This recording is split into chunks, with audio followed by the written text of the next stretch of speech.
เมียด่าตลอดเมียสิบาปบ่ตอบเป็นวิดีโอแหน่สิติดตามนมัสการสาธุอ๋อเมียด่าตลอดถามว่าบาปบ่บาปเนาะเพราะว่าจะด่าโดยเจตนาใดก็ตามการด่าการจมการป้อยโดยคำหยาบคำส่อแสกซับซ้อนซัดซีนี่ถ้าคำที่บ่ดีคำที่บ่น่าพังเป็นบาปเป็นวจีกรรมวจีหมายถึงคำเว้าหมายถึงวจีวาจานี่ไปถึงคำเว้าคำพูดนี่มันเป็นสิ่งที่ บ่น่าพังอะนะมันถามว่าเป็นบาปบ่มีส่วนใดบาปการด่าการจมการปล่อยนี่บาป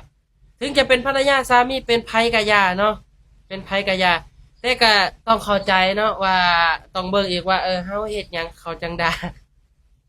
สิไปว่าเดี๋ยวไม่ออกก็บ่ได้เนาะก็ต้องเบิ่งทางผู้ออกนะว่าผู้ออกไปเฮ็ดหยังไม่ออกจึงด่านะ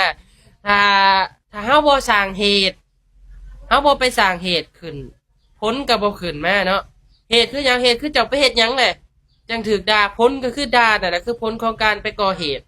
นี่แหละมันต้องไล่เลียเบิ่งนะ